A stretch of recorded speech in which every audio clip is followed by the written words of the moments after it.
Uh, I would actually have to watch the games and see. All right, well, that's a great segue. Let's just jump to the board and see how these guys stack up. It's a little bit new. It's hard to say if this token druid's good against shaman. You know, the traditional druid that's mid-range and slower, shaman used to have an edge over, right? You can efficiently remove, build the board, and druid doesn't have that much access to AoE, especially if spell power has been removed from their deck list and swipe isn't as easy as way to remove totems. Now that you have to fight a little bit more honestly with minions, maybe that's still more the case, but then how, now who's the actual player building the board? You have a lot of sticky minions, you have cards like Echoing Ooze, Haunted Creeper. It might be a little tricky for Shaman to fight back, but Shaman's also one of these decks where it's very flexible. It can usually do whatever it wants if everything lines up accordingly. Yeah, it feels like both players have, a decent early game, a decent mid game, and a decent late game, so any of them could win at any stage of the game. So it's going to be up to them to define what the game is about. If someone comes up with a very fast start, for example, then the game would be about the early game. But it's definitely possible that both players have slow hands with cards like Force of Nature, 7-mana guys, all like here, which they have, and then the game would be about the long game. Yeah, a little bit of rough draws for both these guys, not to have, like, basically half their hand is going to be sitting there for a while, unless Kolento sees an opportunity to use Savage Roar early on. But no need to. He's drawn to some of the other minions that can curve out nicely. Although, now kind of presenting with an interesting choice, because the Harvest Golem is kind of the bully on the board, and as much as he wants to fill out his curve, he has to kind of be mindful not to lose too much, because this druid is all about momentum. I heard it from StrifeGo itself. You want to try to protect your minions, or if you feel like you're going to lose, you have to kind of cash in as quick as you can. Yeah, but I don't think he could have played anything else there. He couldn't play Wrath on the Golem. There are just so many better targets, like the Flame Totem, a Feral Spirit token. I think just advancing his own board is better than trying to fight the inevitable, which is that Golem is going to kill your one twos. Yikes! And Feral Spirits is one of the cards you're definitely afraid of. An Innervate draw isn't even that useful, considering that Kolento doesn't have many ways to accelerate into a powerful minion. He's kind of in a weird spot right now. Might even be forced to try and push through these Spirit Wolves with something like Force of Nature. Depends on how he kind of evaluates the situation. Yeah, Innervate in Kolento's deck is a little bit different than in other decks, because in the early game, it's very good. Like, if you can Innervate out a Shade turn 1, that's very, very powerful. But at the same time, you don't have as many 7 and 8 drops as the other Druid decks. So sometimes you just draw Innervate late, and it doesn't do anything. It helps with the combo. It makes getting to 9 mana easier, but the combo is a late game thing anyway. So you don't often care about having to wait to get to 9 mana. Okay, so he is going for the Force. Oh my god, I call it for Savage Roar. I meant that. So Kolento was going to go with the Savage Roar play. And this is the best way to kind of address it that we were thinking about earlier. You can pseudo clear the board in a way, kind of like take a lot of the threats off. Shaman will be overloaded. And in the end, this is exactly the opportunity that you wanted to try and fight back for the board position, which is the most crucial thing for this Druid deck. Yeah, here we see that he uses Wrath instead of using his hero power. So he clearly doesn't care about the 1 life that attacking would cost him, but he wants to make sure he has a play next turn. His deck has 4 very powerful, it has 5 actually, very powerful 5 cost minions. It has Low Tab, it has 2 Spectre Knights and 2 Druid of the Claws. So he just wants to make sure he gives himself the best chance to hit 1 next turn. But he basically cycles that Wrath away. Alright. Now Fake hits a really tough turn here because it looks like he doesn't have a very clear play. Just seems to be Totem. Yeah, I mean, what would he do? A Lightning Bolt that Golem that doesn't accomplish anything again.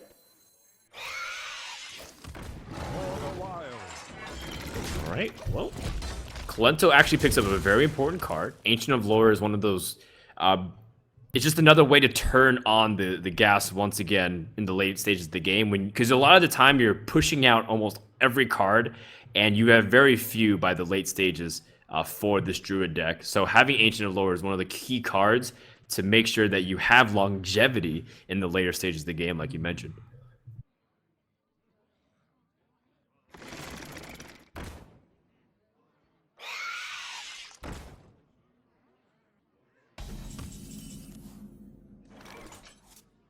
Oh, not bad. All right, Kolento has Echoing Ooze and Defender of Argus. That's one of the best synergies that you can come to expect with this 2 mana cost card.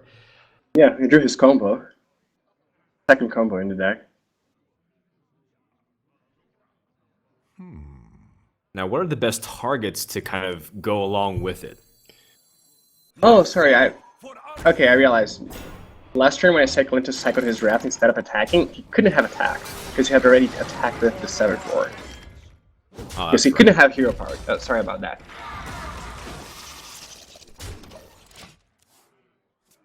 All right, Kolento has Defender of Argus go down on this current board and goes for the guaranteed kill and saves his Echoing Ooze. And it's something in the back of your mind that you want to also make sure not to overextend into Lightning Storm. If he went for Defender of Argus, it seems like he wouldn't be able to pick up a good trade, and then he'd kind of make himself vulnerable for an easy cleanup on his opponent's side. Fake comes up definitely. on turn 6 when he has Fire Elemental. Yeah, at the same time, he doesn't have any great targets. You know, he can kill any of Kolento's creatures, but you know, just getting the 6/5 in play is going to be pretty good, but the effect's not going to be huge. I guess that's the best you can do with a Fire Elemental in this matchup.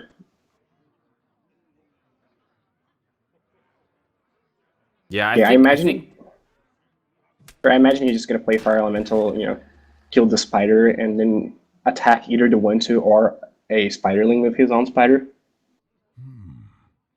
Yeah, I was about to evaluate whether or not killing Defender of Argus and reducing the amount of targets, but killing off the taunt and starting to work on the token seemed to be a really good compromise as well.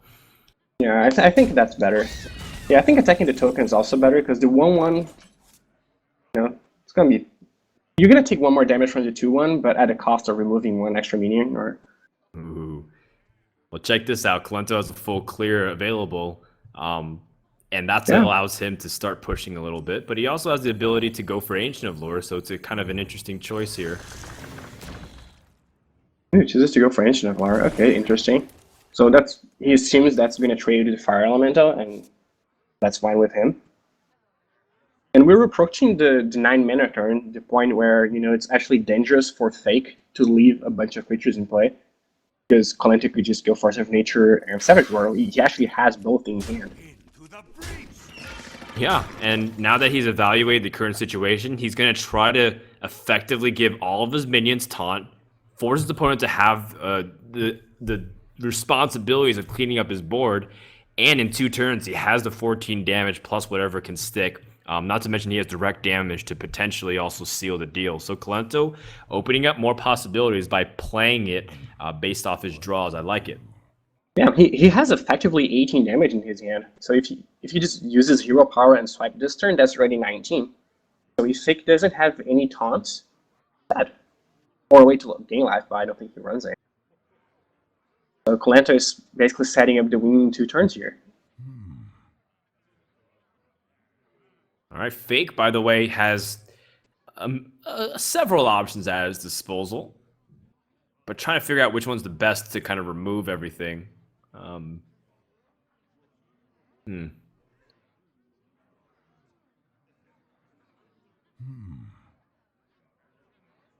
Yeah, it's not looking great. I mean, he's gonna, you know, he's gonna be able to get rid of most of the creatures, but at this point, it doesn't really matter. Oh my. Well, it seems like Fake's gonna try and use even a little bit of his own health here to try and kill some of these minions off. Yeah, now Kolento, you know, might not even need this swipe. Is it possible that Fake is just, you know, trying to go for the kill next turn? I don't think he will not have enough. No, I mean, Alakir and Rockbiter is one of your combos, and I feel like you recognize that you need to use one of these Rockbiters now. You still have a lot of damage, and as much as you want to save Alakir for a Dream Burst, it's kind of optimistic at best to be able to get off that combo for sure. Kolento's gonna basically swipe the board, so removing all pretense of ever dying next turn. And now he just has to wait and kill his opponent with the combo. Yeah, this is assuming that even if his board clears, his opponent has to play a taunter, and Alakir Yeah, cannot come down either because of the overload from the lightning bolt. So yeah, exactly. Fake is in big trouble here. Yeah, well, Fake is dead. He doesn't know it yet, but What to do? even if he, hits a taunt token and then hexes his own fire elemental, he'll just do that. You know what's also somewhat hilarious here? If you hex a minion, it also gets 2 damage off the Savage Roar. So it's like, are you really removing damage off the board here? Yeah. I mean, right now Fake knows he cannot beat the combo, so he has to see if he can beat, either just Force of Nature or either just Savage Roar. And that's what he's playing. He hopes Kolento doesn't have the combo, because if he does, he's just dead.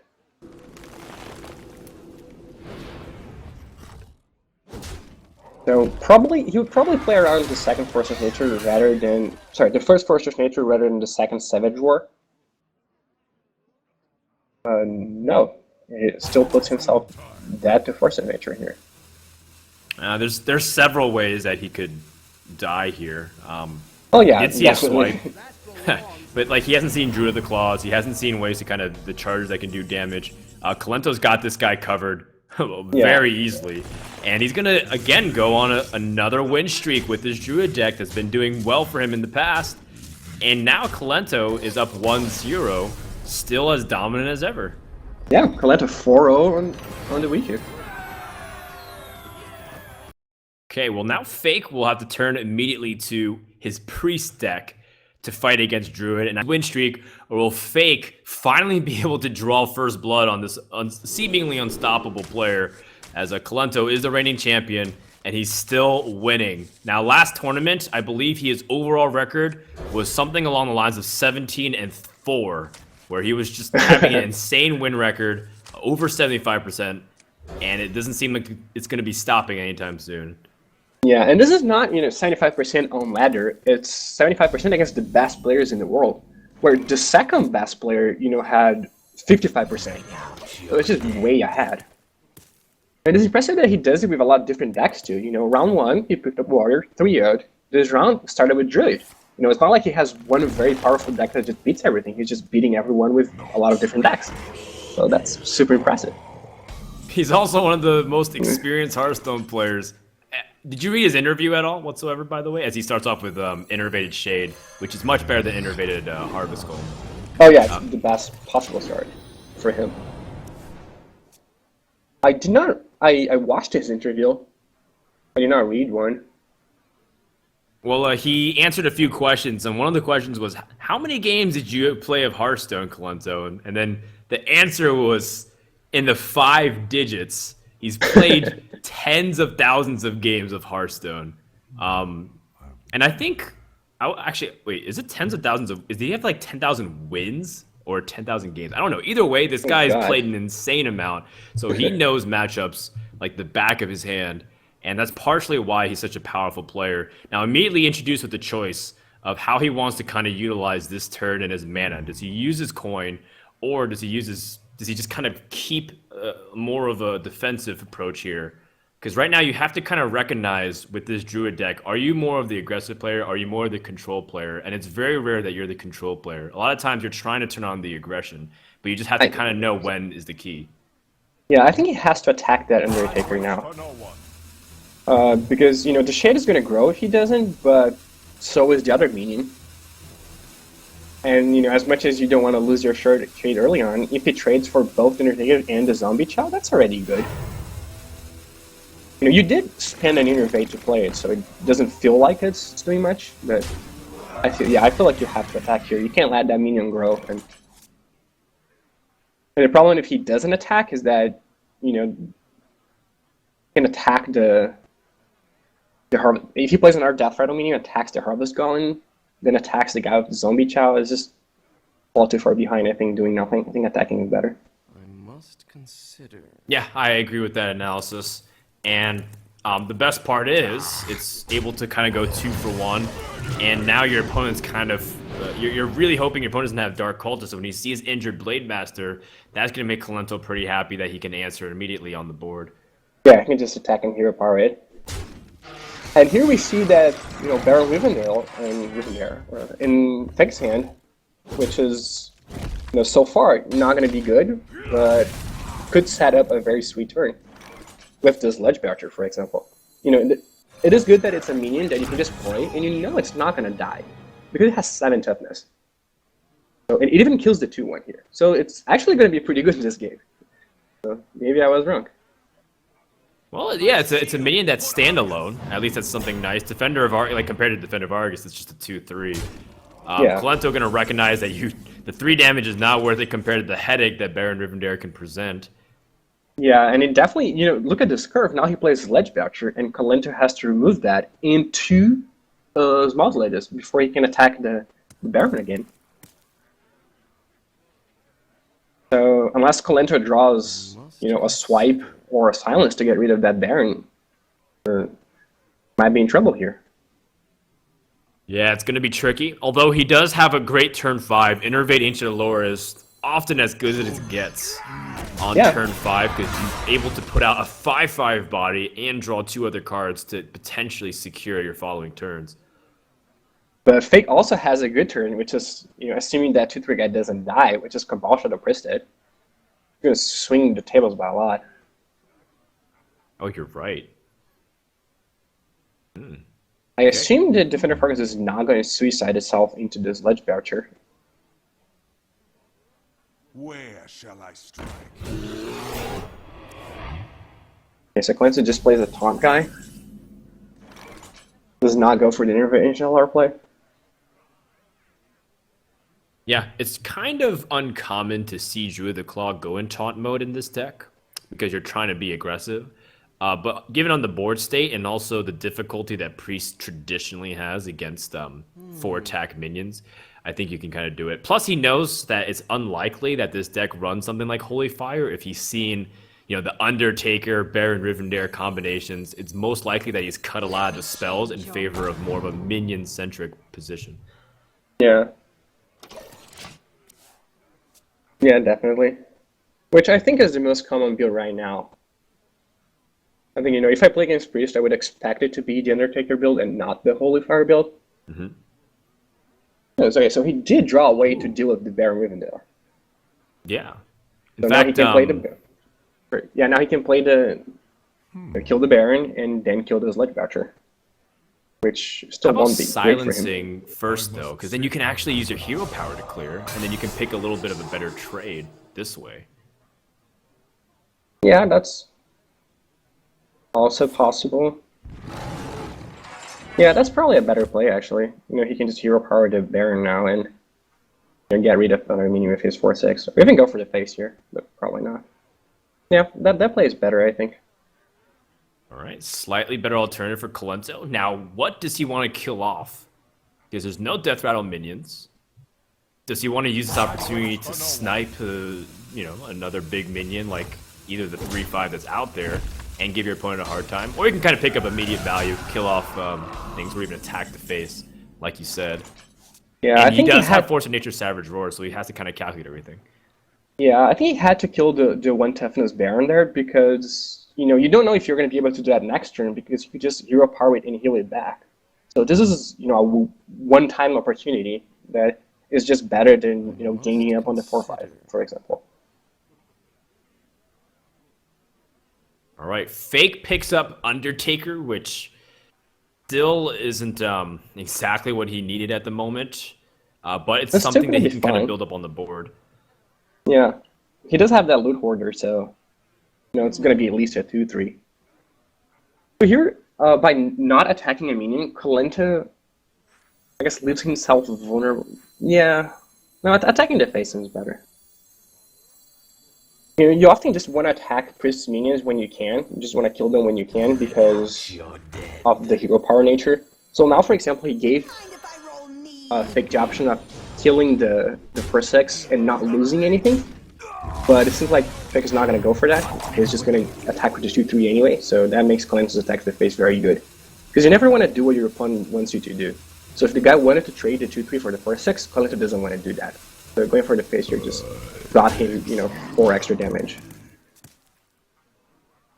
Yeah, especially if he has combo already in hand, it makes him that much more inclined to try and do his best to calculate his damage potential. Speaking of the combo, by the way, Kolento is going to innervate that out and try to address the board state because it's getting way out of control and he needs to do as best as he can to clean everything up here. Yeah, this is never a good position for this particular deck to be in, that you have to use your combo to clear the board. Because the deck doesn't have that good of a late game, its combo is the late game. And if you do that, how are you going to win the game? He has the Ancient of War in his hand right now, which means he has alternatives if the game goes longer. But he can't be feeling good about using the combo to just clear the board. You basically use it as a swipe. So that can be feeling good for Kolento. Yeah, and you know what? It's kind of cool too because it's clear that your opponent doesn't have something like Northshire Cleric because he could have slotted in next turn. So if you can outpace him in cards, oh man, ooh, look at how are you gonna draws. outpace him with cards with those draws though? Oh my goodness. Yeah, and now the combo is out of the way, and his opponent is still at 26 life, and he doesn't have cards like Ragnaros, cards like Sylvanos. He doesn't have a lot of ways to just win the game here. Okay, so Priest is just going to go back to the drawing board, which is without Baron Rivendare and Zombie Chow combos, considering that 2 of those cards already have been used. You just have to win through the good old-fashioned minion whacking to the face. But Ancient of Lore is now going to be easily addressed. You have Shadow Word Death. You only have one of them, but the good news is that there's not many other targets to use Shadow Word Death on. Meanwhile, it seems like Fake's starting to pick up more ways where he can establish a good board. He's got ways to buff the health. He's got some of the stronger minions that he can heal in place of 4 or 5. Things are starting to look up for him. Yeah, here, you're pretty happy to use Shadow Word Death here because that's basically the only target you'll ever have. And yeah, he was probably just deciding whether he was going to go for Sylvanas or the Blade Master in addition to the Shadow Word Death. He drew Holy Nova now, so he can actually just attack the guy and Holy Nova both away, but I think you just want to use Shadow Word Death here, because that's the only target. So if you don't use it, it's like using it, except, yeah, this is much better. Oh, definitely. I think so. Now, what do you choose to heal? He goes for the injured Blade Master. Okay. Yeah, interesting. I mean, it means he can't get, swipe attacked, for example. Yeah, and I mean, Kieran's already pretty resilient because there's another 4 or 5 body, so he kind of has the Sludge Belcher effect of stacking 8 health. But that's something that you're kind of annoyed by. The Silence and Wrath, that's probably the best way to deal with the Kieran, even though it is a little card inefficient because you're not able to kind of get everything. Kieran killed off a minion and took another card. But this is another way to just climb back in it. Priest has ways to get a lot of advantage over Druid over the course of time. Thoughtsteel could pick up some really important cards here for Fake, if that's what he decides is the best move. Yeah, a bunch of very good hits. Not as much in this Druid deck as in other Druid decks, because, at this point you'd really rather hit Sylvanas, Ragnar's, and stuff like that.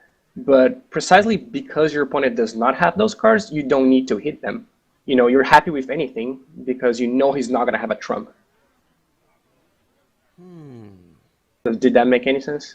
Yeah. I was taking it in and also analyzing the Fake's play of maybe just dropping Sylvanas because his opponent did use his Keeper the Grove already, his second Keeper, not to mention. So most likely he can't silence this unless he has another really weird card that surprises him out of the blue. And not to mention, it is a 5/5 body that's really intimidating, hard to get rid of. Yeah, definitely. He could kill it, not the swipe or something, but you're going to steal at least a mini golem with that, so it's always going to get some value. Yeah, here we get to the point of the game. Yeah, we get to the point of the game where Priest is doing what Priest wants to do, which is attack minions and heal its own minions, which is when its hero power is the strongest. Because, it's not that good if you're just healing yourself or healing guys that are going to die anyway, but when you get into a spot where your creatures are bigger than your opponent's creatures, it's basically like, playing a new creature every time you use the hero power. Not as strong, but, on a smaller level, it's basically generating good creatures. So Fake's gonna be feeling pretty happy about that.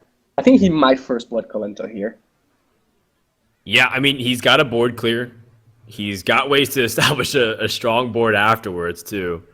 I mean, if you have the opportunity to wipe the board and your opponent doesn't have many cards, with this deck, I think you should usually take it. But first, you have the opportunity to Thought Steal, so let's see what you get. Oh my goodness. Oh.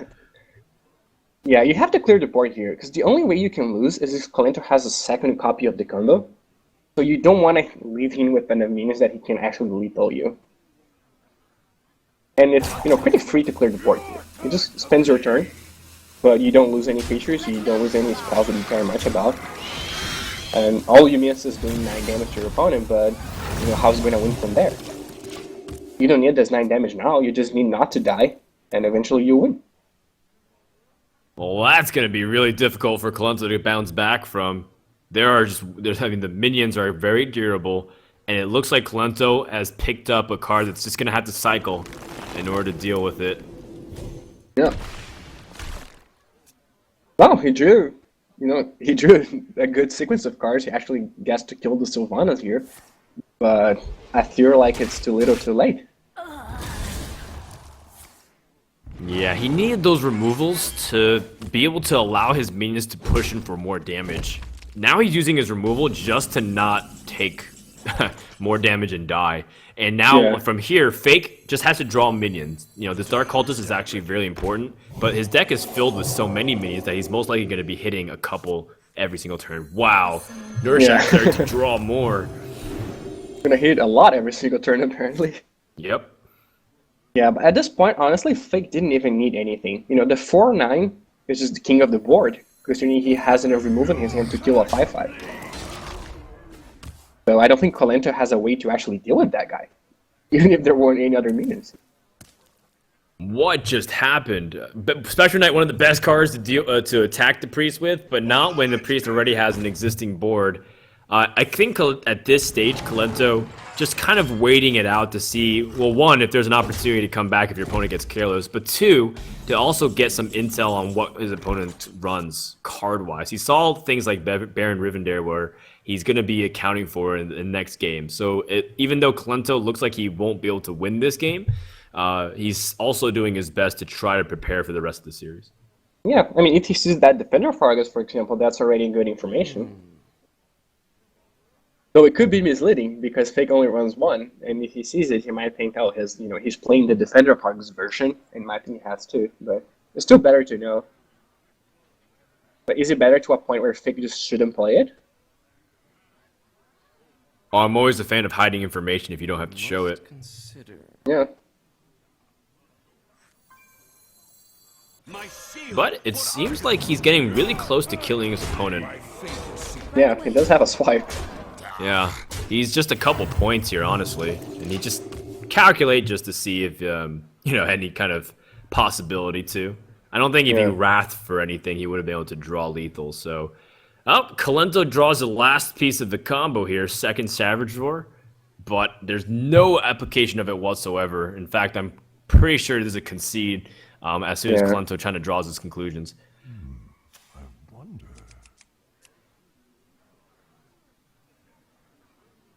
So taking a couple of seconds to kind of think back and evaluate, what were some of the key moments you feel like in this game that kind of went wrong for Kolento? Was it just too much board presence on, that he had to use his Innervate combo early on? Yeah, I think so. Like Ancient of Lore? The very swingy moment was, I think, when the Cabal Shadow Priest told the 2/3 Defender of Argus. Game number 3. Maybe he doesn't need it. Kolento seems to at least have a good enough start with his warrior deck that it's not really that much of a concern. Yeah, definitely. Also, I was wondering why Kolento didn't pick up Miracle Rogue to beat the Priest deck. It turns out he got banned. So, big strategy of not banning Hunter really paying off because, at least in this match, because it gives him the opportunity to ban the Miracle Rogue deck. All right. That's a great hand for Fake. That is a perfect curve. And I think if you just pick up Power Word Shield, you're just singing happy as long as your opponent doesn't have Fiery War Axe, and it doesn't look like Kolento has it. Yeah. Wow, doesn't he slam that guy? That's so bad, but You know, I'm sure that if we go over that game in the future, he will wish he had slammed that guy. But I don't think it's the right play. Yeah, that's a call that is really difficult to make, to slam a minion if you if you're really you have feeling to like your just opponent coin. can buff it twice. Yeah. But to be fair, you know, yeah, now he can just lemon and attack with the goal. So that's actually better.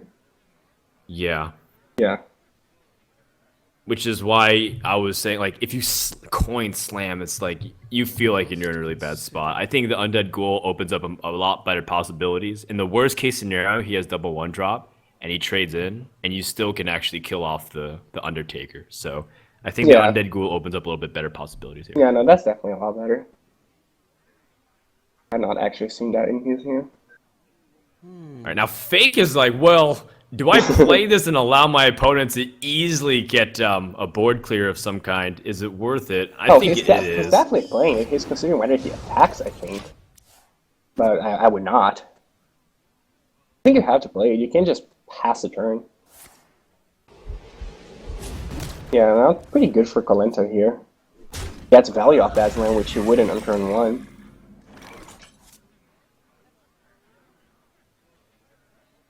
And, you know, Priest hand is forced here. He has to attack and play Dark Cultist. He doesn't have another option. At least he knows Kolento's already used his coin, so he can't Death Bite the Cultist next turn. So the Cultist is probably going to leave at least a turn, which is really as much as you need him to leave. Because you're going to play another minion next turn. Yeah, and I like the Cultist a little bit better than, actually a lot better than Yeah, the because he Blade doesn't die Master. to Fury War Axe. Yes. Which, you know, he doesn't have, because he didn't play it on turn 1, but he could draw. There's no need to risk it. Or even execute. Just drop and execute Oh yeah, and for kill sure. off this 4-3. Which he would have done, since he has 2. You know, it's very easy. Just he had 1 mana left. That would have been his play. Ooh, Circle of Healing. Huh. It's going to be pretty good with that Blade Master. It's going to stop the execute. Yeah, assuming his opponent doesn't have ability to proc damage easily, the injured Blade Master, for all intents and purposes, is a very big threat because it's out of execute range for now. Meanwhile, Fake does have a couple of other choices here. Double Dark Cultist is also extremely difficult to deal with because now you have sort of the pseudo guarantee, barring your opponent doesn't have silences, that you're going to be able to get off the buff without it going to waste effectively on the board. Yeah, definitely. Yeah, at this point, I don't know, he plays the Baron Riven there. He utilizes his mana better. The next turn he can play a 3-drop and heal, but he can also do that because he has another 3-drop. So I feel like I would just play the Dark Cultist here, but I think both options are good. He's going to be happy with either option. Alright, Baron Rivendare is the choice for Fake. Yeah, if that Dark Cultist dies, this Baron Riven is going to be very big. Well, not very big, it's going to be like a 1 infinite basically, but Yeah, 1 it's going to be a lot of toughness. No, it's going to be a Gosh. 113 because it's going to proc twice. Oh, you're right. Oh my goodness. Yeah. That's insane. We It could is get like a the- 119 Baron this game. It's possible. Oh my, that would be absolutely hilarious and a little bit sad that he doesn't have something like Inner Fire to kind of combo it because it Yeah. just feels a little useless otherwise. But it looks like that's what's going to come down to, this Ugh. 113 Baron Rivendare. What? No, he's got double execute. There you go. Come on, Kolento. Imagine all the accolade draws and armor gain. Okay, so Kolento is out of executes now. So he can freely play this Blade Master and basically any other big minion, because it's only shields left. So Kolento does have a pretty good hand here. You know, he plays Ledge Basher, he can just answer with Faceless if he wants to, or just wait to copy his Sylvanas. Both options are good.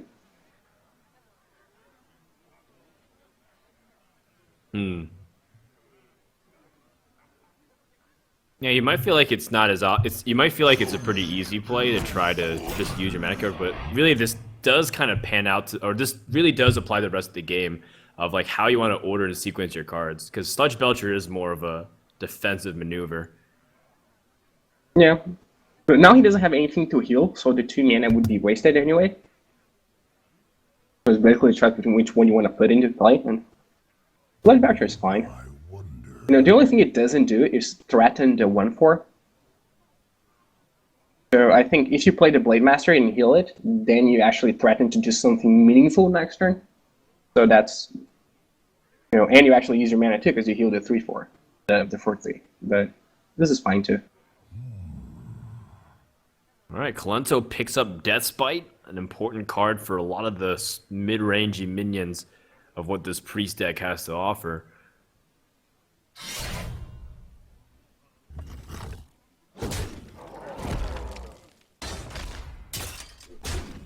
Okay, yeah, generally you want to use the second turn of Deathspite to kill the Sludge Belcher, because then, you know, the 1 damage is going to finish it off.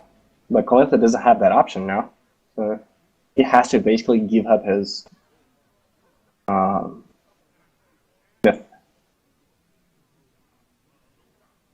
All right, well now Fake has, again, a second circle of healing, so he can use the first one a little bit more liberally.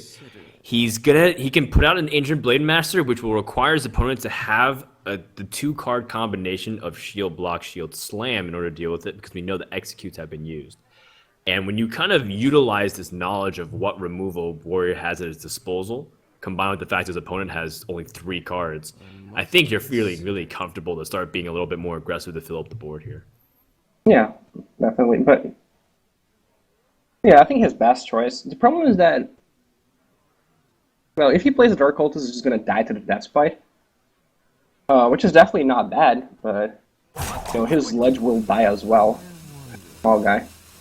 But if you play Circle of Healing, then he won't. So I think that the best play here is just attack the 1/1, play your 2 guys, and play a Circle of Healing. I can get behind that for sure, and Fake is running out of time. Seems like he is going to go for a variant of that play. Yeah, so that. Yeah, now the. Well, now the Dark Cultist can't die, yeah, because his Lime stopping the Deathspite from attacking. Alright, well now Sylvanas seems like this is the best time for her to plop down. There's no guarantee for your opponent to trade into the board, so you're most likely going to get value unless your opponent has Silence. Now Fake draws Akanai's Soul Priest, a way you can kind of combo the Circle of Healing, but it's not as useful as you'd think against a class like Warrior, which is often plopping a lot of big threats this stage of the game. So you're not really trying to go for a board wipe. That's actually anti-synergy for you, because you're trying to swarm the board against Warrior. Yeah, definitely. I think, you know, Warrior's removal is mostly damage based, so Circle of Healing is generally better used as actual healing in this matchup, such as it was, you know, last turn. What does he do now? Well, you either ignore Sylvanas or you try to immediately pop it, so that way your opponent can't dictate what she's going to do with it. Yeah, he could play Akanai and, you know, shoot Sylvanas and then finish it off. If he goes around Sylvanas, this Faceless is going to make Fake pay really badly. And it looks like he is going to go for, well, no, he still has a choice of Akanai Soul Priest and Hero Power, but Defender Vargas implies he's going to play around it. And this can give an opportunity for Kolento to start winning back the board decisively, as Fake was just trying to do his best. He's also hoping that his opponent doesn't have Brawl, by the way. This is another threat that he's potentially putting himself under. I'm not sure how good this makes his position, though, because Kolento can just attack the 4/5 with the Sylvanas, then attack something else, you know, attack the 1/2 with the Deathspite, and that's going to kill the Sylvanas. So if that steals the 4/7, then he will be in a lot of trouble. It could be a 4/10 by the time it steals it. Oh, right, because the Death Rattle triggers before. Yeah. Because the Sylvanas doesn't die at that stage. So, yeah, that's true. You know, even not considering the fact that Kolento has effectively another Sylvanas in his hand, this could turn out very poorly. He has to hope that Kolento steals the 2/3 out of the 4/7. You know, if he does also overextend a little bit, then Akanai Soul Priest actually does become kind of relevant, because then you can go for a way to kind of answer your board state. Yeah, Alkanai the combo against Sylvanas is always a little bit awkward.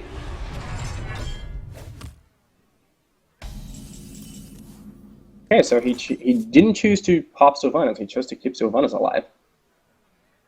Which now is, I guess, just going to result in a board clear. Also very sensible. I mean, if you can keep 2 Sylvanas. Well, this is really difficult for the priest to deal with because your late game scaling is much worse than the warrior, and you need to kind of build momentum. Yeah, In fact, definitely. he's really far behind. Like the Cabal Shadow Priest doesn't allow him to open up many plays, other than maybe potentially taking back the Defender of Argus. Yeah, dude, the one thing I don't like about Kolento's play is that it's not fantastic against Holy Nova. Because he would just, basically he's saying Holy Nova becomes a board clear now. You just attack Sylvanas, attack the other, and Holy Nova it all the way. Well, then you lose your minions, I guess. Yeah, no, definitely. You're still not in a bad position. Well, it looks like the 2/5 will get stolen for Fake. Now he can take it back with the Cabal Shadow Priest. But still, the board state has been kind of weathered for Kolento. This is kind of exactly what the warrior wanted, just stall. Yeah. He's got some of his best cards coming up soon in his deck. Yeah, and, Fake is out of great cards already. Well, he's not out, but, he's gone through... actually, he still has Karen and Sylvanas of his own, so... Those could be his skill conditions, but yeah, game is definitely favoring Kolento right now.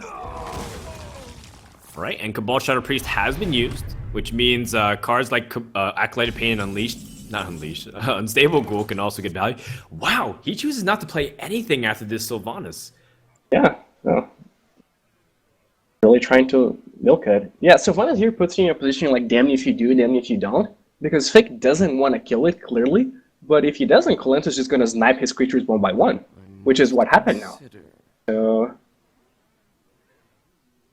I mean, Kolento's...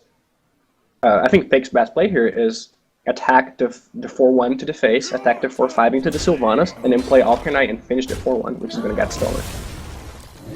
Yeah, that's exactly what he does. And, it's not actually a bad position for him, considering how the game was 2 turns ago. His opponent had 2 Sylvanas, now the board is clear, and he has the only guy.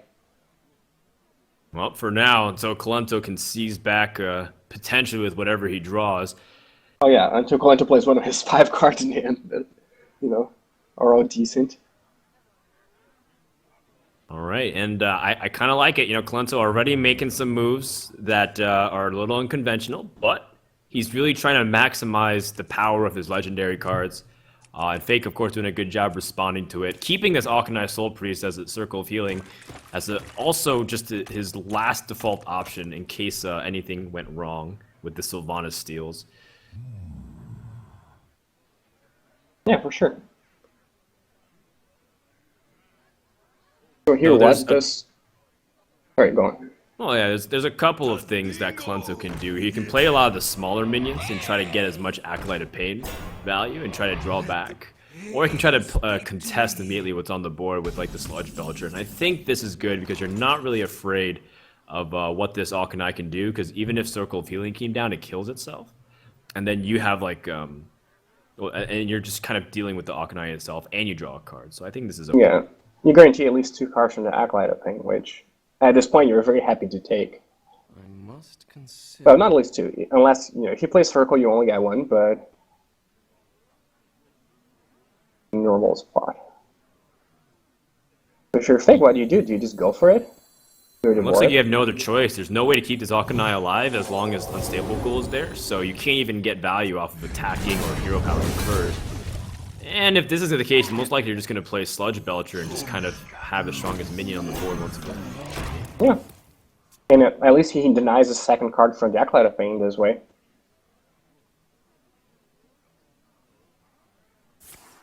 Ooh, Kolento draws Shield Block, Shield Slam. And that's a good way to remove the Alkanai. And that is the second one. Wow. Yeah. And Fake has no hand now. So Kolento has the better board and the better hand. The only thing Fake has going for him is that he's a higher life total, but at this point, that doesn't actually matter. Gosh. You have to heal your opponent to draw cards, but then you open yourself up to But you do a that, bunch of stuff. your minion just gets attacked then. Yeah, looks Yeah, like your I think ending he's turn. done. Oh no, this has been so bad for Fake in the past couple of draws, and Kolento has some of his best. He's got Ooh. Ysera off the top, and that is an impossible card for Priest to deal with because it's 4 attack, 12 health. You need mind control for that. Yeah, which I don't think he runs. Well, there is a way to deal with it. You know, toss steal a shield slam and a way to, an execute and a way to damage it, but pretty hard to do, especially since that Sledge Basher is in the way. So this game is pretty much over now. Yeah, I don't see a way for Fake to deal with Ysera. She's gonna continue to put out damage every single turn and draw cards. And you even, I mean, that's just one of the several legendaries you have to deal with. At least Fake knows his opponent doesn't have Alex Straza yet. So I guess he still has a few turns to kind of plan out maybe a comeback. And he has a Gromosh. Is there? Oh, there's Alex Straza. Just He kidding. doesn't know anything. Oh. There's the Gromosh Ysera's Awakening combo, which hits my for a lot of goodness. damage. PV, this has escalated so quickly. Yeah, you know, the board was clean 2 turns ago, and there's 3 legendary dragons. Oh man.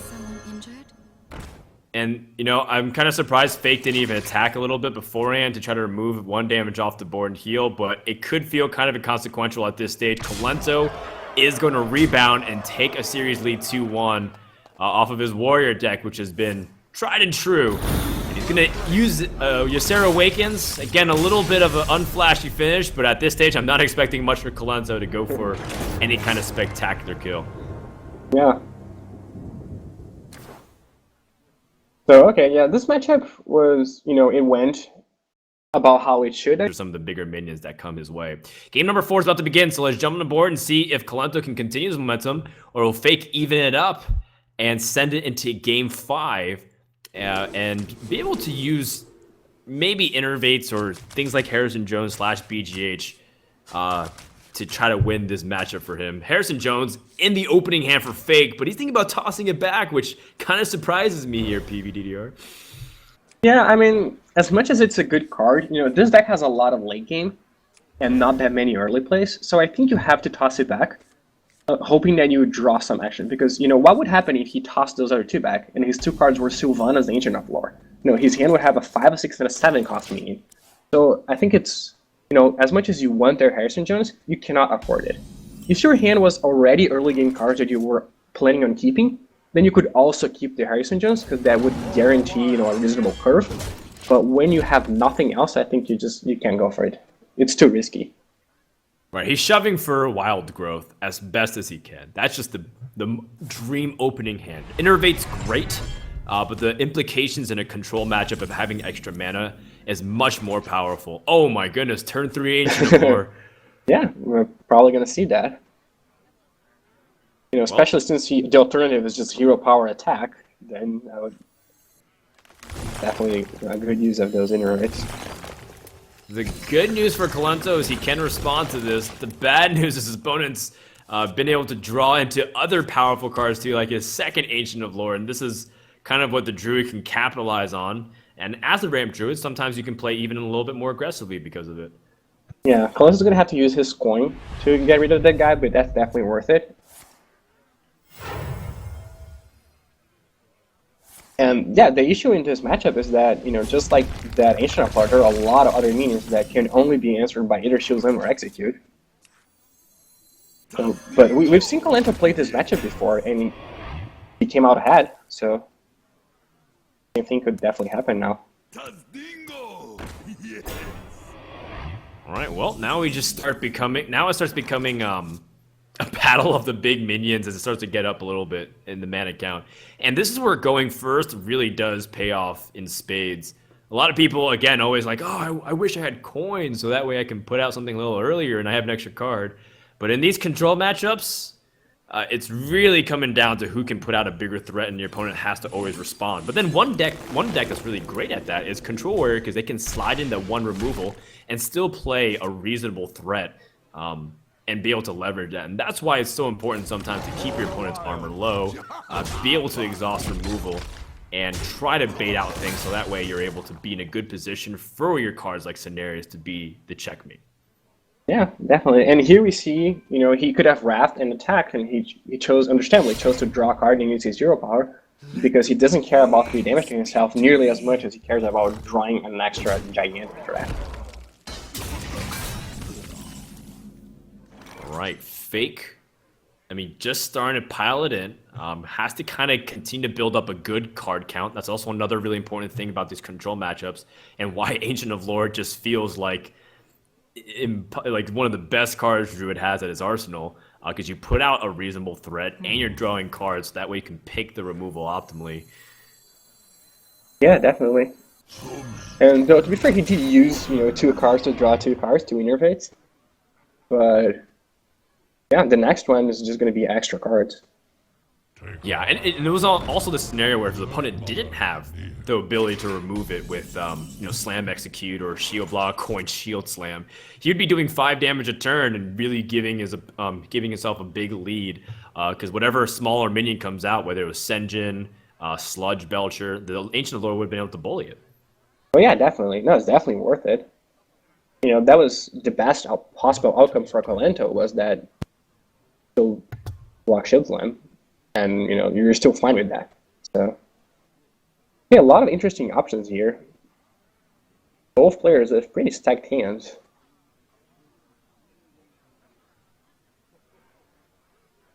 What do you do here? Well, as a high priority, generally speaking, I like denying the draw off the Acolytes, so that's most likely going to be attacked. The question becomes, do you want to develop this Ancient of Lore? Do you feel you want to develop something else, whether it's Sylvanas, because Sylvanas comes down second and steals the second body of Karen, or I think Druid of the Claw is a much weaker play than Sylvanas, so I think just Sylvanas or Ancient of Lore. I like Sylvanas a little bit more, I think, but, you know, this will make your next turn better at the cost of making your this turn a little bit worse. Oh, 2 Karens is very difficult to deal with. Druid needs those Keeper of the Groves in order to answer immediately. And it's not easy to kind of go burn through this board here for the Druid deck.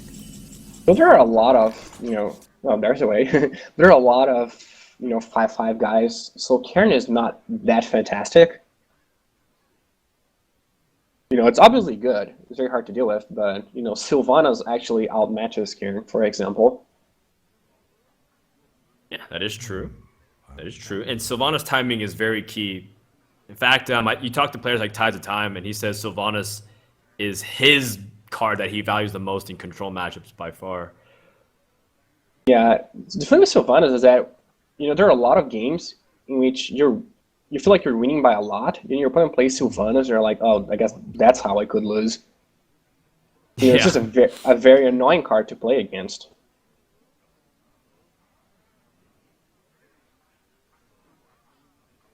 All right. Oh, by the way, Fake does have combo, so you just want to keep in mind, do I ever have the ability to kill my opponent? Still kind of a ways away off, but just kind of keep that in the back pocket here for Fake.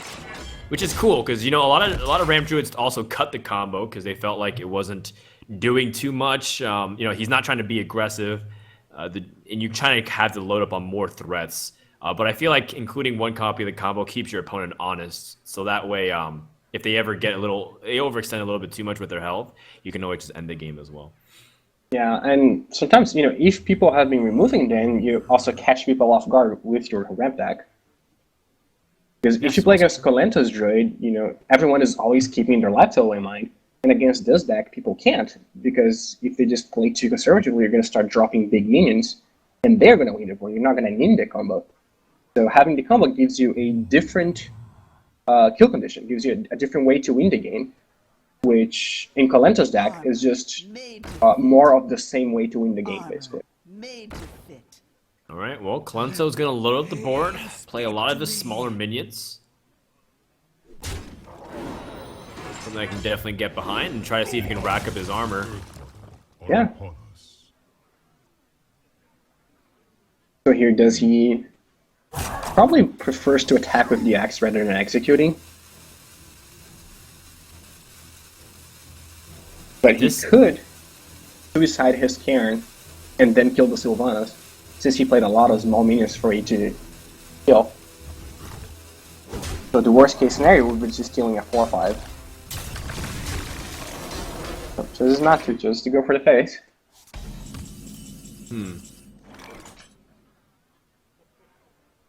By the way, Kolento does have Alexstrasza as well, and that's 14 damage sitting right there. So there's a lot of ways for him to kind of assess the situation, maybe turn aggressive, who knows.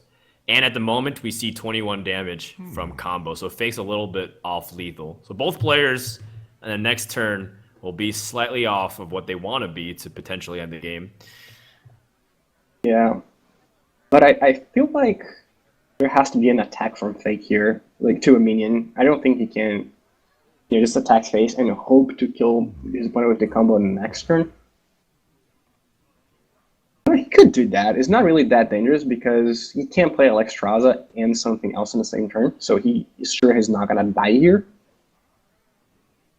So he could just attack face and play a Scenarios, for example. That would be a pretty powerful turn within a Nation of War. So Fake with a lot of good options here. I think none of his options are actually bad. Yeah, the problem with Ancient of problem with Scenarios though, and something and attacking the face is that you allow your opponent to draw a lot of cards and gain a lot of he gains a armor. lot of armor. That's the issue, but you can't really prevent that. I don't think, which is why I think he should probably not attack face here. Yeah. Just don't try to win with the combo. Just try to win with the many very powerful minions you have in your hand, as opposed to hoping that the combo gets there, because you don't need it to. You can even use it for removal next turn. All right. So Kolento's going to gain a lot of armor this turn, and has flexibility with how he uses his legendaries here. Still kind of mindful of Sylvanas in the back of his mind, though. Yeah, for sure. He does have his own Sylvanas, but that's pretty dangerous to play when your opponent steals it.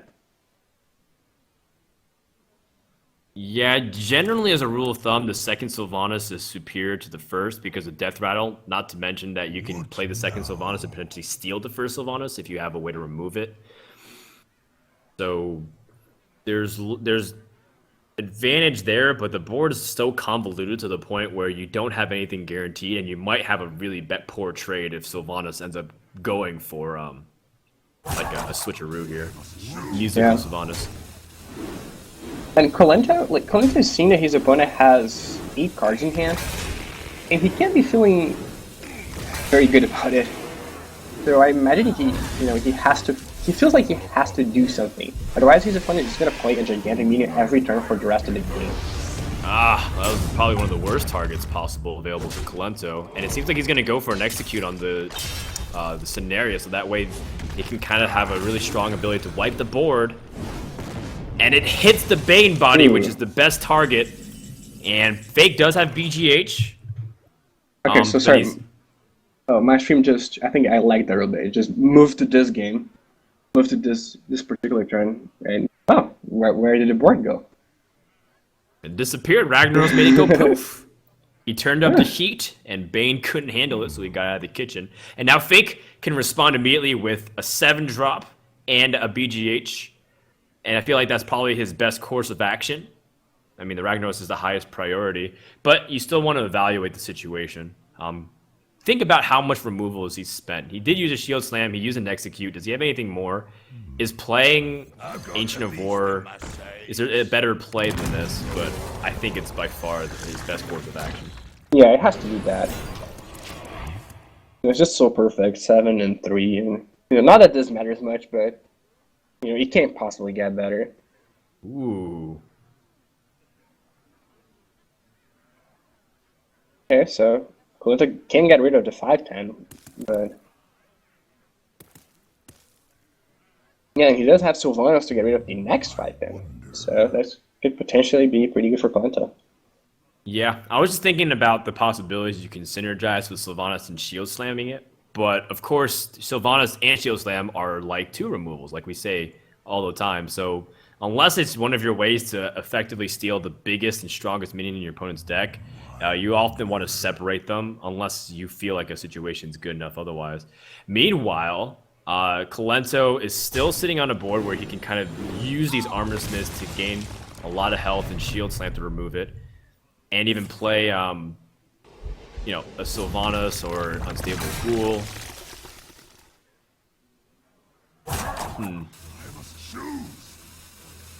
Dude, he could attack the big game hunter as to make, you know, Sylvanas unkillable by hero power. I have no time for games. But Yeah, but now the swipe does become the ability to kill it. But then I guess you use up a lot of your opponent's mana, and that paves the way for Naxxramas. Ah, he has Keeper of the Grove. That's another way you can kind of deal with it if you want to play minions. But I think Keeper of the Grove is best served elsewhere. I think, well, you can't play Ancient of War here because it's just gonna get attacked by Sylvanas and get stolen. right. I think this turn you kind of spend some removal of some kind. Whether you use Keeper of the Grove to try and address the Sylvanas, or maybe even kill off the.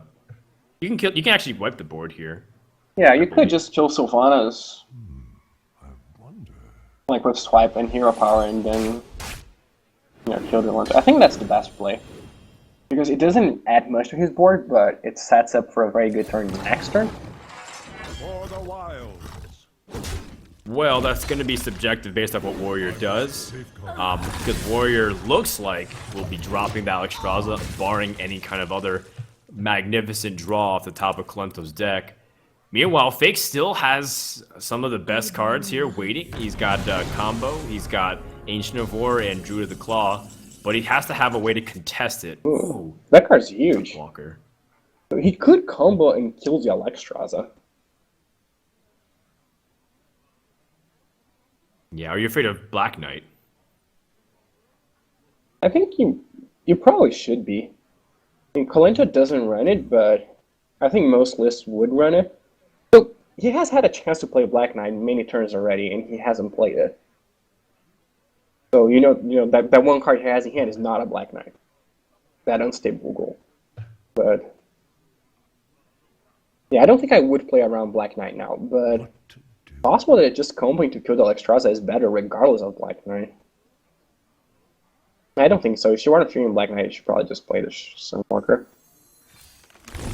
Okay, well, implies with the Wild Growth that you will play Sunwalker. It's one of the best ways to answer a big giant minion like this because the Divine Shield does so much work. Yeah. So it's going to make that minion, you know, a 4/13 now, effectively. Alright, well, what does Kolento pick up here? Needs something to deal with this Sunwalker, or else she's going to get a lot of value. Slam is one of the key cards. Yeah, that's the perfect card. It gets rid of Divine Shield and draws you a Ledge Belcher. Not bad at all. He's at 33 health, and Shield Block can be used a little bit more liberally, but I think you still want to keep in mind the possibility that your opponent plays combos, so get some good... don't miss the opportunity cost of losing the armor up for 2 versus cycling through. Yeah, unless you absolutely need to draw something, you know, turning your Shield Block into gaining 3 life, effectively, 3 armor. Because you'd rather just hero power, I think.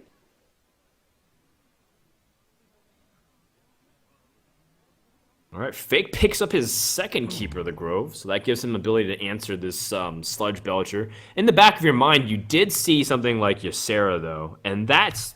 I think you need to keep this Keeper of the Grove and preserve it as long as you can, because you know your opponent runs Ysera. That's the only way you can deal with it, unless you can either kill him, or you want to use Force of Nature / whatever's on the board to remove, and that's not even a guarantee. So... I feel like that's just going to be there, as much as you might want to deal with them. Yeah, I mean, if he uses the combo here, he could clear the board. But that does spend his entire turn. Alright, well, it looks like he's going to go for it. Something they can definitely get behind, and he even keeps the Keeper of the Grove at full health here. Yeah, this is the good thing about about this ramp attack, that you can use the combo and know that you're still able to win the game, even though your opponent's a very high life total.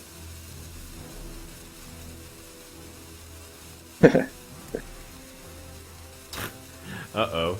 Was there a slight misplay of some kind? Usually when players are doing that, they're kind of like thinking over, what did I do wrong, perhaps? I don't know, maybe he's just sad for having to use the combo.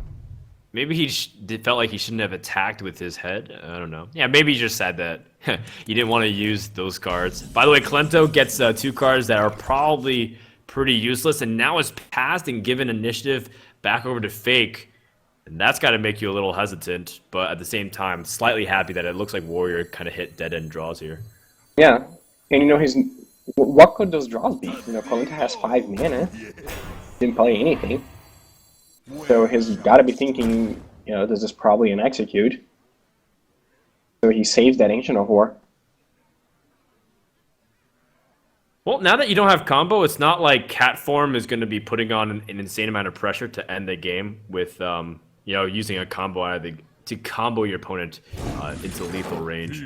But at the same time, you're protected and you kind of reduce your ability to get... If Black Knight was going to come out, it would be coming out on this engine anyways. Yeah, and he's got to be thinking about Brawl too. You know, Kolento doesn't have it, we know that, but he doesn't.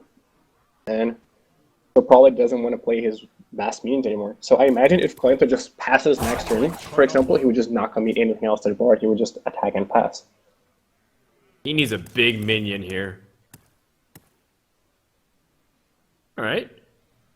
Lothab is bigger than what he had. Not like your Sarah, but, you know, Kolento's also used some of his biggest minions already, too. Ragnaros and Alex Straza come to mind. 2 of the biggest legendaries that he has at his disposal. Yeah, he still has Gromosh and Zera left. I think those are, you know, his best options. He's used Cairn, too. Well, with Harrison Jones and Ancient of Lore, and even the Keeper of the Grove to silence a minion that can be problematic, whether it's, you know, your Sarah / whatever big minion that he hasn't been able to kill off yet.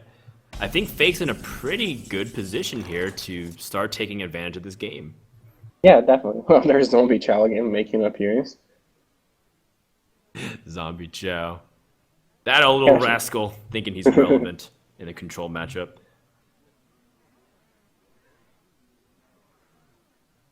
Yeah, so things looking pretty good for Fake here.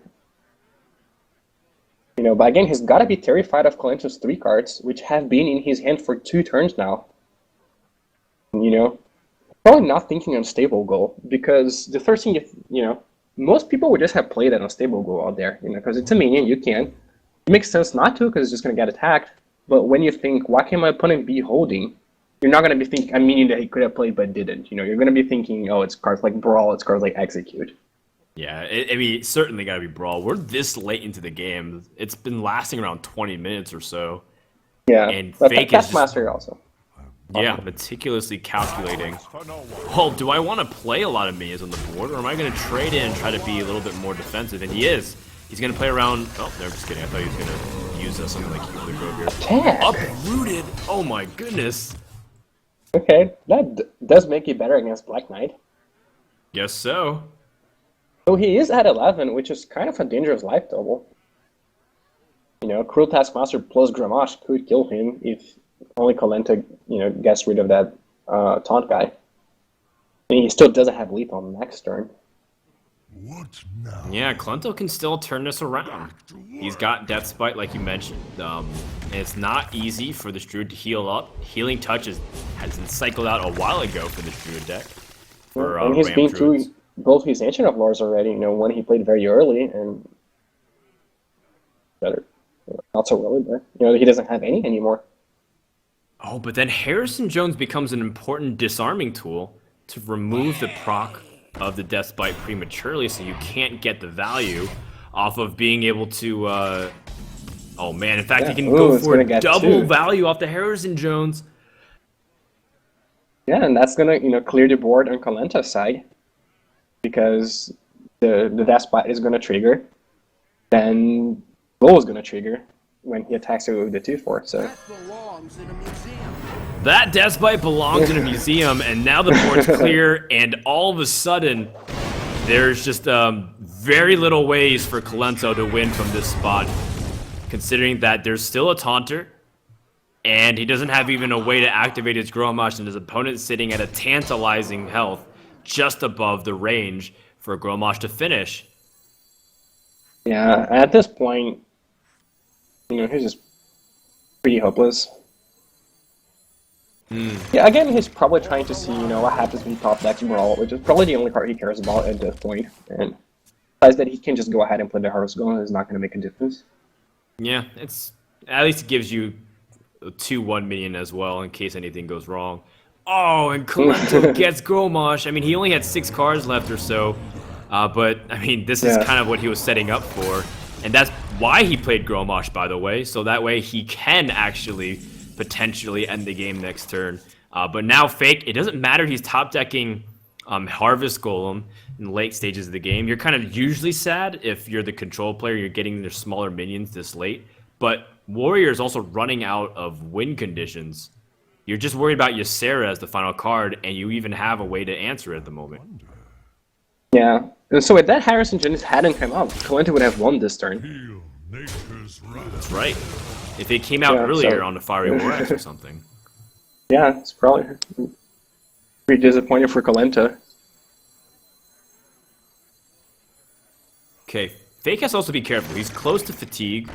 I don't think it'll come down to the point where he'll get fatigued out of the game, because I believe the last threat remaining in Kolento's deck is, in fact, the Ysera. And he's got a few other small things like another Zombie weapon, Chow. perhaps. Yeah, Zombie Chow and another weapon.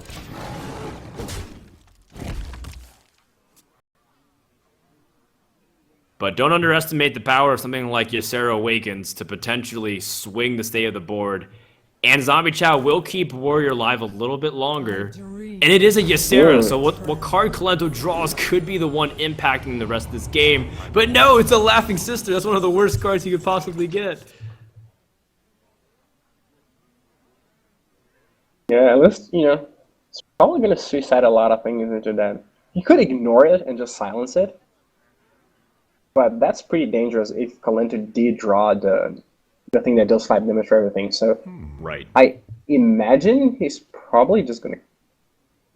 But killing it also makes the board super dangerous, because then you could die to fatigue. That's true. Do you run out of damage yourself? I think you just have to kill it, though. No, it's going to leave you with 2 minions in play if you use Wrath and... But then you can't cast Ledge Basher that same turn. So perhaps his plan is just ignoring it. Okay, well, he's also just saying if you have Brawl, well, good luck and God bless. Hopefully it doesn't land on the wrong side of the coin. But Kolento, we know he doesn't have Brawl. Yeah, even if he plays the board sweeper now, he would be at 2 life, and his opponent would get 3 minions. So he would be able to attack one, and, maybe just die to the other 2, even if he armors up. That Sludge Belcher is so huge too, because this allows him from being able to pick up the trades and play defensively. Kolento's going to concede, and the control war goes to the Ramp Druid, and Fake ties it up and sends Kolento to the last game, and potentially being able to sneak a win is for Undertaker and Leper Gnome. And he's got a lot of ability to push out damage very quickly. Let's go into game 5 and see if Kolento can close this out, or will Fake be the one to upset the reigning champion? Yeah, also Kolento might be thinking, most of my opponents are going to ban Hunter because that's the default ban. And if they don't, that's because they think they can beat it. So what kind of Hunter deck do I want to beat people who think they're beating Hunter? And maybe he decided that, that's the very aggro version. All right, well, it gets the good start, has a 1 and 2 drop, and even a Houndmaster kind of added in. Oh, Fake does have a Wild Growth, though, and that's an excellent start, considering that he has Harvest Golem to kind of continue to push it out. So all of a sudden, maybe things can kind of turn for the Druid. He's got a very good start. Yeah, he just had a good growth, Frost Golem Keeper to grow. You know, if that Death Spinner was Undertaker, then his game would be a lot different. But as it is, you know, the moment he plays a big taunt guy, Kolento is just not gonna have a lot of things to do. That's right. No, he does have Colento's- 2 Houndmasters, but Kolento also doesn't have high mains, which is often a very important card against Druid. Wow, he's gonna, well, he he's gonna attacks. seek for a card off Web Spinner, and he gets Silverback Patriarch. You found one. Wow, that play I did not expect. I assumed he was gonna go for the face and play Flare and eventually Hunt a Creeper. That card's actually pretty annoying to deal with. Oh, but Fake picks up Innervate, so he can kind of kill off the beasts immediately and claim board dominance. This is starting to look pretty bad for Kolento. Yeah, I think it just play Keeper here. I mean, this deck has a lot of expensive minions, so having Innervate in your hand, you know, is not that bad. You don't have to use it immediately. Like, you know, just playing Force Nature or Druid of the Claw here. You could play the Druid and attack the 1/4. That would certainly not be bad. What to do? Yeah, I mean, I feel like if you play the Druid, you deny the ability to use Houndmaster. But the Keeper Yeah. the Grove, of course, like you said, plays more on the Must curve. safeguard the land. Yeah, and Houndmaster is not going to be that effective. It's going to be good, obviously, but yeah, maybe playing the Druid was a better play just because of Houndmaster. Also, your Druid is not threatened because it's going to be a 4/3, and your opponent's going to have 2 1/1s, so it would die to the bone. Yeah, I don't know. Druid also pretty important as a taunter, so not, you know, using that early on definitely gives you a good advantage. All right, speaking of advantage, after this Houndmaster drops, Fake does have the ability to kind of push through, even with something like Savage Roar and Stabilize. And I think if Kolento's late game has been, you know, effectively sacrificed so that way he can have a stronger early game, and he's not having a good board presence whatsoever against what Fake's able to consistently put out, he's going to be hitting some real big stopgaps unless he draws something like Buzzard Unleash. And even then, does he have enough ability to push through without his high mains? Yeah, I mean, how? And with only 1 Hunter's Mark, you know, his opponent plays a 4/6 and a 5/10. How good are those Unleash tokens going to be? You know, you're going to draw a bunch of cards, but you have nothing to draw into. Those cards are just bigger than anything that is in your deck. So, yeah, I have to imagine Kolento did not have this matchup in mind when he constructed his Hunter deck.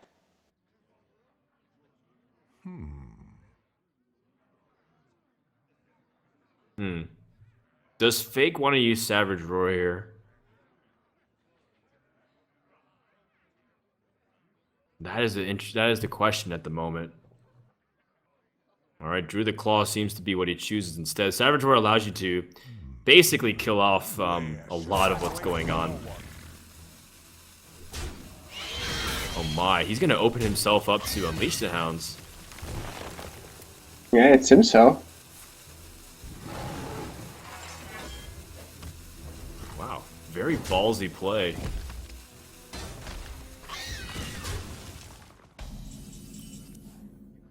Yeah, it's not great for him if Kolento has Unleashed because his follow-up is, you know, it's just going to be Harvest Golem.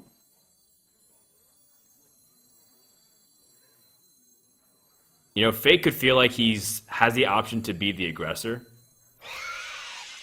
I'm also so he's keeping his combo together. So this is to finish my thought. Also, I wonder if really that use of Innervate was kind of appropriate, considering that he might be drawing into some of his bigger minions. Like if he picks up Scenarios or something equivalent to that, then he's starting to hit some of his like bigger minion curves where he might want to use Innervate earlier on. It's still like not the best mana use or mana turns right now, because like he's gonna be on 6 and there's still a lot of cards that he'd want to play that's cost 7 and 9. Yeah, at the same time, he doesn't know Kolento doesn't have a good late game, because we know that if he just, you know, doesn't die, he's just gonna win the game. True. Because, you know, Kolento doesn't have any high mains. But he doesn't know that. So maybe he thinks, you know, has to be somewhat aggressive. Whereas we know if Also he a valid just point. blows the board with taunts, he's just gonna win. All right, Fake draws into a 6-mana minion though, so it pays off. And Sylvanas will be the biggest minion on the board by a large margin. Kolento can use Houndmaster number 2, by the way, and start drawing and cycling through with flares, but he needs to kind of find something else. It's not going to be a cycle for Jaime. It's going to be a cycle for cards like Leopard Gnome and Undertaker, and we're talking about some of the top decks that this Hunter's capable of when you don't have the draws. Kolento's under a lot of stress. He realizes that this situation is pretty dire. And it has to be killing Kolento that he's effectively playing with one last card this entire match, and he hasn't had a window to use that flare yet. You know, generally when you draw flare, the first thing you want to do is just get rid of it. But it seems like he might not have an opportunity to use it again. So he's basically playing with, you know, 2 less cards than his opponent has way less options because of how those cards have constrained his mana. All right, well, maybe he can get some damage with the bow, but... Oh, a Keeper of the Grove for Fake. And that can disarm the 3/4 Haunted Creeper that's been Houndmastered. And that allows him to basically kill off the rest of this board here. Yeah, definitely. Can still follow up with Harvest Golem.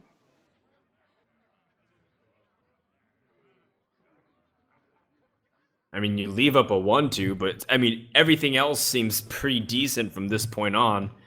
And Fake, again, still has the combo. He's getting closer to turn 9. And if he can kind of put out these sticky minions, all of a sudden this Ramp Druid has the possibility to kill off your opponent. Yeah, ooh, he's not gonna go for the silence. Is he gonna silence the mad scientist instead? Or is he gonna shoot it? Safeguard. If it chooses to silence the mad scientist, that's very interesting. Okay. That might put, you know, He yeah, really that's has no him one respect for dangerous Understand. life total. Yeah, and for his life total. That is true. And Kolento has 11 damage in play right now. Oh, you're right. We're forgetting about how much damage he can kind of push back at his opponent, which might be what he needs to do in this scenario. Yeah, You're likely. not going to win the trading war. You're not going to win the late game. And he's got Leroy in hand, too. Ooh, so, but he did choose to attack his opponent's minion instead of going for the face. That's also very interesting. Because if I was Kolento, I would be thinking, how am I going to win this game? I'm just going to, you know, try to burst my opponent out. But he thinks, him attacking his opponent's minion here means he thinks he can still win a fair fight. So, you know, he's not desperate yet, from his point of view. Which, if I was him, I would be. But Well, it's not over till it's over, and this Druid is left top decking as well. Druid of the Claw comes into the hand of Fake. And maybe we start seeing him just be a little bit more frantic. Maybe if he feels desperate enough to kind of remove what's on the board, he uses cards like Force of Nature, but I still feel like he's in control of this game. yeah, I mean, that definitely looks better for him, I think, but he could still very easily lose.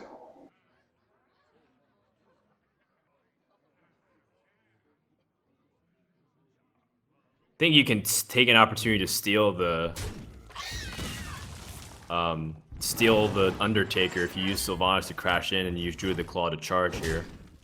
And that could be a good opportunity for you to start taking away your opponent's tools. In fact, this is what he's gonna do. Do you want to steal the Undertaker or the?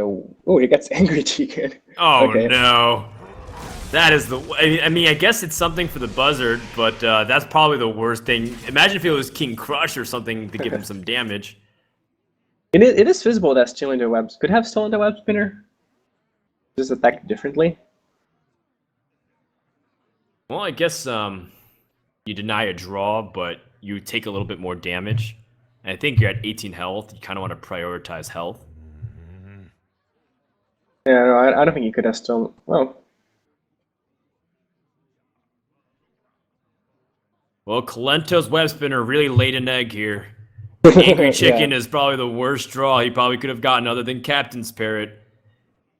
Yeah, especially since his 2 Houndmasters are gone, so he can't even pump it. You know, I have lost to a pumped up Angry Chicken. It was not fun. That's terrible. I'm sorry, man. Yeah. I don't see a way for Kolento to get out of this. He's gonna get the Leroy damage in now, but now there's full combo from Yeah. Fake, and the Force of Nature Savage Roar patience has paid off for our German player who's been coming from the open bracket, and he's gonna upset Kolento 3-2 and jump out to a 1-0 overall record in the group. Yeah, I can't even count how much damage that's going to be. It's going to be a lot of damage. Yes. Let's see. Oh, he actually doesn't get the full... 10 plus 10, so that's or plus 20. I think that's like 30 damage-ish. Alright, so Kolento is gonna start off to he's gonna start off 3-0, but then follows it up with a defeat, so he's evened up at 1 apiece. And Fake, if he continues up this momentum, might be advancing in first place in this group if he can take out one other player and then be in a good position to. And what an intense